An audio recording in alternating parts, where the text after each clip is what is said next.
Earnestly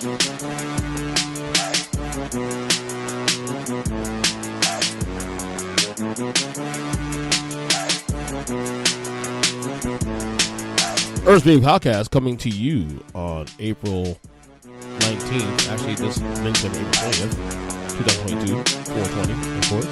How you guys doing? This is actually the third podcast I recorded today. I had on a very good friend, newly friend, and podcaster E. Duke Bennett on the pod. Fantastic conversation with him earlier today. And then I recorded my weekly In the Paint pod with my boys Zach and Chris. Obviously in the NBA playoffs right now, so obviously we need to check in on what's going on for a couple days into the playoffs. And then right now I figured, I got a couple minutes to myself, and I still have a little bit of energy left, so I'm going to go ahead and just throw in the third one, the quick solo one, if you will. This one's going to be obviously just audio only, although, if you do have a YouTube page, you can still get this on the YouTube page. Just won't see the video this time.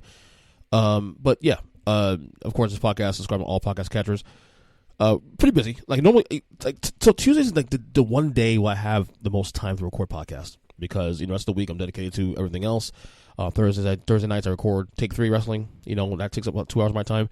At nighttime, maybe I squeeze in an extra pod depending on how it is. But time has been tough lately to get in to record, because I have other commitments and stuff, and between work and between everything else I've going on in my life, and like I wanted to do more interviews as of late. I want to do I've done a couple interviews, conversations with a couple friends, whatever, or other podcasts, or whatever, this kind of that, and trying to balance that out versus also doing solo pods. I haven't done a solo podcast since April 5th, I think it was. So 15 days already passed, coming on, and a lot of things I want to talk about, that I can't do on the other conversation, whatever it be. So, but like I said, I wanted to get it in once I could. Don't want to get burned out, so I have a little bit of energy left, so I'm about try to get it in. As I said, the NBA playoffs already started. We're now 4 days in. Recording this right now as the Suns and Pelicans right now are in the third quarter. Very competitive game, actually. But anyway, a couple thoughts. Obviously, we in the paid podcast do a lot more analysis and stuff. But early thoughts, of course. Obviously, I'm a Heat fan. So 2-0 against Atlanta. As I said after game one, because Atlanta played like crap in game one, I said they'll bounce back and play much better in game two, which they did. It got a little bit scary toward the end, but Jimmy Butler had a huge game, 40 points. He up 2-0 now in their series against the Hawks. Not a surprise there, of course. Philly up 2-0 as well against Toronto. Maybe a little surprising, I guess, some degree. I guess. I don't know. A lot of folks had that series being a little more competitive, but we'll see how things go in Toronto. I know one of the players, Tybolt, cannot travel with the team because of he's not fully vaccinated. He got one shot, not the other. Doesn't make any sense. I don't know what the hell he was thinking about. I don't know what goes through your head in that one. Obviously, the sexiest series of the entire first round is Brooklyn and Boston. Game 2 is as is recording, will be tonight, whatever. Looking forward to seeing how that runs out, especially with the Kyrie Irving stuff, with the crowd, and obviously his reaction to that. Which, by the way, I'll say it again, and I said on the NBA podcast earlier, that he's got to toughen up. Look, unless someone's insulting you, or in a way where insulting you in a way where it's threatening your family, threatening your life, that kind of thing. Being abrasive in a way where it's way out of line. You just gotta toughen up. People are going to say what they want to say. I'm not saying that what they're doing is right, but if you react back to the crowd, you're showing that you're acknowledging them, that they got to you. Let your game do talking. For the record, his game did talking. He had a fantastic game on Sunday, game 1 against the Celtics. He lost the game at the buzzer, but he showed up. Kyrie Irving showed up. Kevin Durant, not so much. But that series is going to go 7 games, because outside the Kyrie stuff with the crowd, it has been a fantastic first game so far, and if that game is any indication what's to come, that's going to pull 7, as I predicted. I had Nets in 7 originally. I'm still sticking to my pick right now. If you're a Nets fan, you should still feel pretty good about that game. Durant had a bad game, and you guys lost at the buzzer at one point. So, what's the other East series I forgot? It's got Miami, you got Philly, you got Boston, Brooklyn. Oh yeah, Milwaukee and Chicago. Milwaukee's going to dominate that series. Game 1 was close. But at the same time, let's be real. Rubber Meets the Road. Milwaukee's going to show up. They're going to take care of business. You got Giannis, the best player in the league. That's going to go to more than 5 games. No more than 5 games. I'll get the Bulls credit for showing up game one. Let's be real. They showed up game one. They show some heart. You know, got to get them credit for that. But at the end of the day, you know, it's going to be Milwaukee series. They'll win that, obviously. The West, of course, you know, you got Phoenix. You know, right now, as I said, they're playing in the third quarter. They should win that fairly easy. Golden State up 2-0 against Denver. They've dominated them so far. That's been a Jordan Poole series, obviously. You know, Jordan Poole doesn't get paid. I don't know his situation with his contract when he's due for a new deal, but he's gonna get paid. And Golden State has a decision to make with that and how they're gonna handle that situation. 3-6, not 3-6. That is 3-6 actually. 2-7. Memphis and Minnesota now tied up at one apiece. Memphis bounced back tonight. Blew out the Wolves in a big way. And then 4-5, Utah and Dallas. And you know that's a tight series, but it kind of feels like Utah should be up 2-0. Luka Doncic didn't play a single game. And you can argue Dallas could have stolen game one as well too. And this is a huge series for Utah. Utah's got to win the series. There's no excuses here. Luka's been gone the first two games, and now they're saying Luka could be back for game three and whatnot. And judging what we've seen in the first two games, I'm not so sure that Utah wins the series. I mean, I had Madison 7 originally, but that was under the impression that Luka was playing all 7 games. You know, now you get a 2-game head start to take 2 on the road, go back home, you know, up 2-0, no Luka. Maybe Luka's back game 3, but you're up 2-0. No, you tie one apiece. You almost blew game 1, and then Dallas pretty much, you know, showed up game 2 as well. So Utah feels underwhelming right now. So that's where we're at in the playoffs right now. Obviously, we'll check in every couple of days when we do these podcasts and stuff. I had initially had the idea of doing a playoff journal, and I started recording, I think, two small episodes of it, and I'm like, you know what? Let me not start something I know I can't finish, because I know with me and time and being, you're trying to balance things out, not getting burned out. I know if I start doing, even if it's just 5 minutes, you know, I don't want to overcommit to things that I can't commit to. This is going to be a 2-month commitment, and I don't want to do that. So I figured, yeah, you know what? Let me just back up and not do it. So, but we'll just check in on every couple of days on the podcast, of course, as well. The Independent podcast I do with me, Zach, and Chris. Well, obviously you can check that out as well too on this feed every week. We try to do that. Maybe get the guys to do it like twice a week. We'll see what happens. What else to talk about? Oh yeah, so baseball's back. My New York Mets on fire. They just swept the doubleheader today against the Giants. They are now 9-3 to start the year. Dude, it's exciting. It really is exciting. This feels different. Like they've last couple of years they've started like this, start strong, and then they faded out late in the year or middle of the year. In the case of last year, they faded out in the middle of the year. They had the best record in baseball for a good while early last year, and then they faded out by All-Star break, and then they never recovered. This year feels different because you got Buck Showalter's manager. You got some good players here. Obviously, you start the year with Jacob deGrom on the IR due to issues with his arm. So obviously, they didn't start. They have to start, but to the credit of the starting pitching. Now, granted, this is now prior to today. Starting pitching for the first week or so, coming to today's games, had a combined ERA of just a hair over 1 run a game. That is insane, and that is without Jacob deGrom, arguably best pitcher in baseball. Now, let's be clear here. The Mets are playing good baseball, 9-3. First place. Exciting. But I am trying not to get ahead of myself, even though I know this team is playing well and this team feels different. And I want to be positive about this. But I don't want to get ahead of myself. I've been a Met fan since 1987, 1986, since a child. You know, I've seen the worst. I've seen the 1993 year with Anthony Young and all that.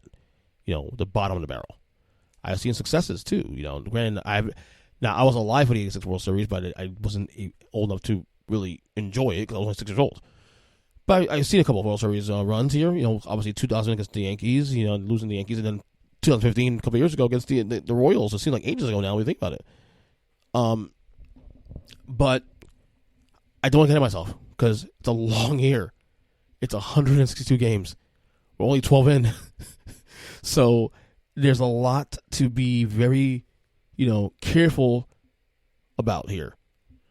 But this team feels different. I'm going to say that. This team feels different.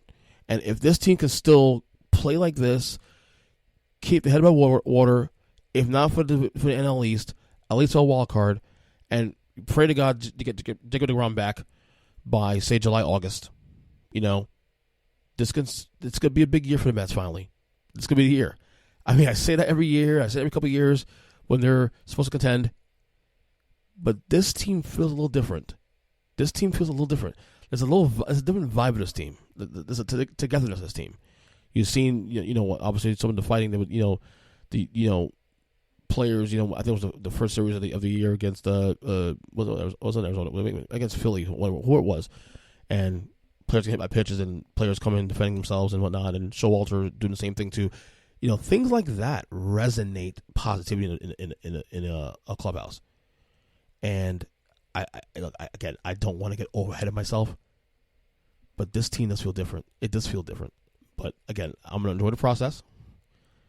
Just like 2015, enjoy the process. Hopefully this team continues to their winning ways, and we'll go from there. But so far, so good. So far, so good. I just hope it's not like last year where we got out to a strong start and then we fade. Nah, I hope not. New manager, new vibe, new energy. We'll see what happens there. So, shout out to my Mets for a fast start. I'm very proud of you guys. Keep it up. So, last week I was on Twitter and got into debate with some folks on there because there's a tweet that Bernie Sanders had, and I something to the effect, of course, I had to do with student loans and student loan forgiveness and whatnot. And it's been a kind of a debate we've been having, of course, a lot in the last couple of years, especially the last election cycle. I think I've touched on this once before on this podcast, but not really in detail. I think at the time when I touched on this debate, I was still kind of on the fence about where I stood on the debate of student loans forgiveness and whatnot. I think I'm at the point now where I have a stronger stance on it now. And basically, my thing is this, like, I know there's many issues in this country, people that would love to have some relief in places in terms of the economy, in terms of just what to do. I just don't know if student loan forgiveness is the way to go. Like, I understand Bernie's, leanings on that one. It's very progressive and whatnot, and you just do that. But the problem is that, and I acknowledge that student loans and companies and whatnot are very, very predatory. This is why I didn't go to college. This is why I decided not to go to college, because I couldn't afford it. And I didn't want to get myself in loans. I made a conscious decision not to go to college because of that. I attempted to, and I was like, you know what? I can't afford this, and I don't know what I want to do. And I think also, in a wider scope, I think college is a bit overrated too. I'm not saying it's bad. I'm not overrated doesn't mean bad. So to the record, guys, when I say college is overrated, doesn't mean it's bad. It means that it's not what you think. Like, my thing, and this is the way I view this same way for the last 15 years. Like, unless you know what you want to do, like, if you have a clear vision of what you want to accomplish and it requires going to college, go right at it. But I think we put, especially my generation, the generation before mine, and obviously before that as well too, there was always a premise that you had to go to school. Unfortunately, the only way you can get to college with any sort of like success was to take out loans, because people can't afford classes and stuff of that nature and books and whatnot, because it's a lot of money. It's like paying a damn mortgage. You know what I'm saying? So now this idea of like we need to forgive student loans, I'm not there. I'm just not there. I think if you want to, if there's a sector of this country that you want to, I think that should be relieved is more in the healthcare sector, because with the student loan forgiveness thing, to me it's like, okay, so you forgive students for loans that they consciously made a decision to do. Okay, but where do you draw the line? Okay, so which students should be qualified for that? Is it the students in the last 5 years that went to college, or the last 10 years went to college, or 15 years? Because there are people, I have family members who are in their 40s still paying loans from 15 years ago. Do they get forgiven too as well too? And that's the thing. Where do you draw the line? Like, it sounds cool in theory that let's forgive the loans and whatever. And believe me, I'm not trying to defend credit card companies either.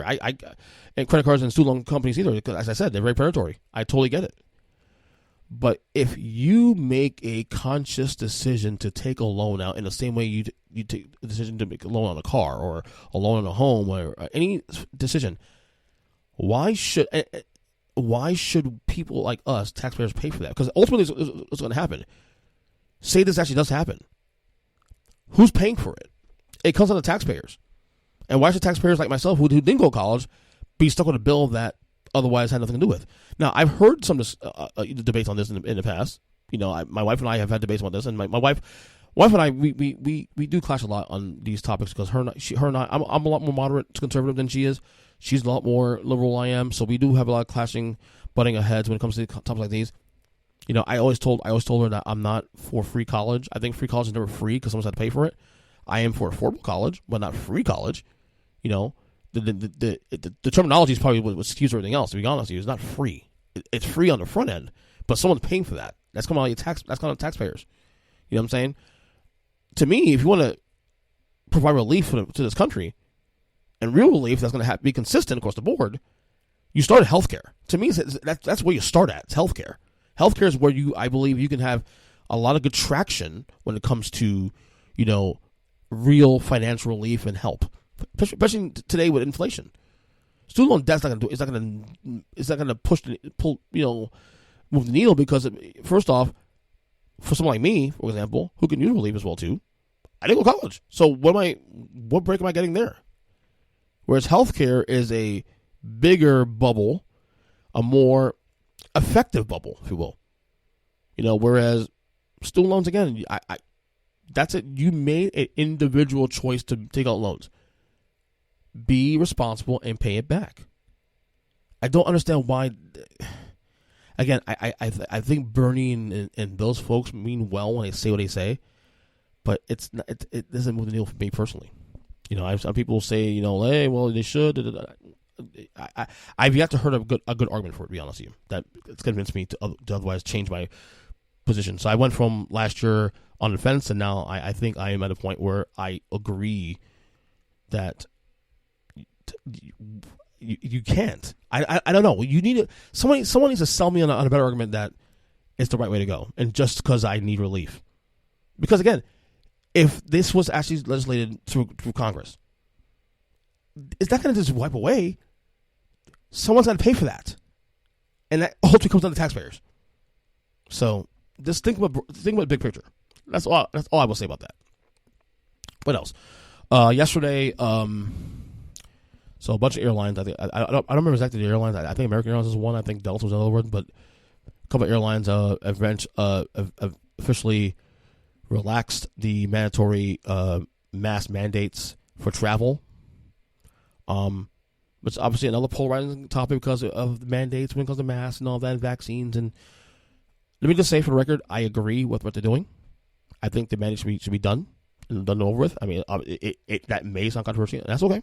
It's okay. You have a right to opinion. I'm not saying if you say that, mask mandates should be a thing. I'm not going to kill you for saying that. I disagree with you, but I think we're at a point now where we have vaccines. Okay, you could wear a mask. Masks are optional. If you want to wear a mask, go right ahead. No one's stopping you from wearing a mask. But we're at a point now, more than 2 years into this thing now, that the mandates now that we have options, we got to get back to normal. We got to continue moving back to normal. Okay? The theater has got to stop now. This is not something to be politicized over. But I agree with the airlines here. Relax the mandates. Don't make it mandatory anymore. If people want to come and wear masks, though, I am all for that. All about freedom. But it goes both ways, too. So I'm okay with the airlines, relaxing the mandates. I think it's a good thing. Obviously people make it more of a political thing, which is stupid. I hate it, and it's disgusting. But it is what it is. And hopefully people will just respect people's decisions on this, and that's it. Obviously, we'll make adjustments if things change in the coming months or whatever. Then we'll assess those things going forward. But I just think right now at this point we're in a situation where we don't need for it to be mandatory anymore. Seriously. Now, if individual companies, businesses, airlines want to enforce it, that is their right. I've always said that. I don't want the federal government mandating that. Big difference. Okay? Some big news in streaming today. Netflix reported today that they have lost over 200,000 subscribers in the first quarter, which I believe totals to what I've heard. The number was over $2 million in losses. That's insane. Now, let's look at this in a broader scope. It's easy to figure out why they're losing customers. Easy. Okay, number one, COVID's over. Well, not COVID. The pandemic is over. Obviously the numbers went up when the pandemic happened. People were staying home, this and that. Now we're back. People are back to work. You have rising costs, inflation. Netflix continues to raise their prices every year. They're now topped out at $20 a month now on their service. But they've been losing distributors for the last 2, 3, 4 years now. Netflix had a head start for 10 years. They used to be able to have all the access to shows, distribution rights to shows, and then eventually those shows that were owned by other companies, those companies ended up opening their own, streaming services. Peacock and Disney Plus. Disney Plus has rights to the Marvel stuff, and once Disney Plus became a thing, they got their Marvel stuff back. And Peacock, once they became a thing, they got back The Office and The Friends and whatnot. People subscribe to Netflix because of those shows. So now they're starting to panic now, and there's rumors now about them really starting to really double down on this idea of sharing passwords and stuff. So they're gonna make it harder for people to share passwords. I don't know what they're gonna do, because the problem is now too, especially again, you're charging top dollar for a product that's actually losing. And granted, they have a lot of content. Let's be real here. They have a lot of content. They have more than enough content to sustain itself. But the cat's out of the bag now. You can't keep raising prices and think people are going to continue paying for it, especially in an era of inflation. People are losing where gas is over $4 a gallon, and everything, food prices will go through the roof. There's shortages everywhere, and you're going to continue raising prices, of course. Something to give. Something like Netflix at $20 a month. You give up to that. Like, my wife and I, we adjusted our Netflix. We've been customers since 2007, 2008. And we now pay for the cheapest part of tier of the service, was like one screen, because we don't use Netflix in the same way that we used to, because we have so many streaming services right now at this point that we don't, like, paying top dollar for it now is not worth it. We can use that $13 difference in our pocket. But the ever changing climate of subscription based stuff. With more companies existing, more companies starting to bring their own, create their own content, and to take control of the content. And a company like Netflix, who had a head start for many years, is getting hurt by the wayside. So now they're trying to find ways to stop the bleeding, if you will. And now they're saying too also that they expect even more losses in the second quarter, which we'll know over the summer. It's going to be interesting to see how the Netflix adjusts now, because I said years ago that they need to get to, even though they had the head start of having the distribution stuff. I said this on this podcast 4 years ago. They need to double down on their own original content. And they've done that, for the record. But I don't think they've made the splash in the same way they thought they would make. Like, you have their shows they've done, their Stranger Things and whatnot, and all those other shows I can't really name off the top of my head. But it hasn't been enough to sustain. And at some point, they're going to have to make a move. I think doing the password thing, while it might be a great idea in theory for the sake of business, is going to piss off a lot of people. And the problem with that, too, also, is that people today, like myself, have options. Like, we don't need Netflix. Like, I can get Netflix for probably a few months to get a couple shows, and I'm done with that. I'll cancel it. I can see a scenario one day, not saying now anytime soon, but maybe down the road, where companies are going to want people to sign contracts. Like, if you sign this deal for the subscription, that you need to commit to a year or a 2-year contract.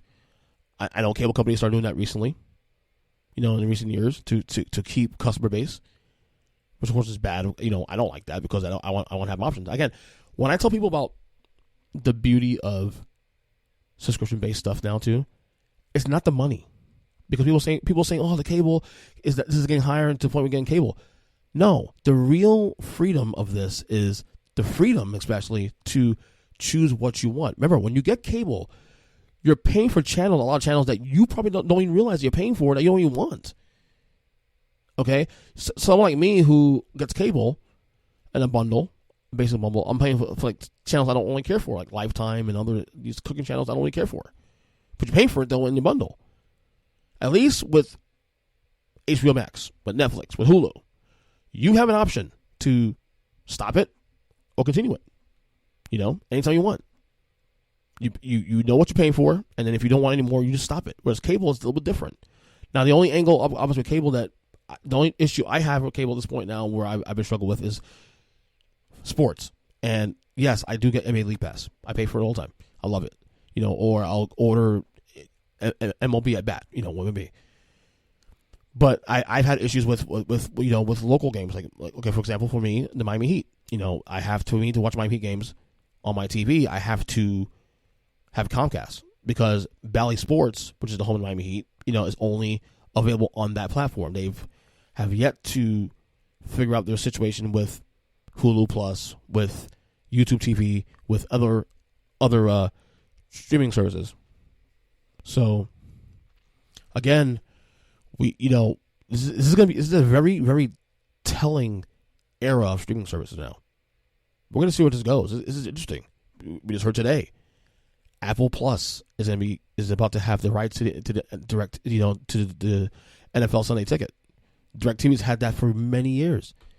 That's coming to end very soon, apparently. That's going to change a lot of things. So where does Netflix go this going forward? I don't know. It's going to be very fascinating to see where Netflix goes. I'm really fascinated to see how this thing ends up. I really am. So anyway, last thing where to go. 2 weeks ago, last podcast I did was like a week and a half ago. Solo podcast anyway. I went to the movie theater for the first time in over 3 years. First time in the pandemic. First time.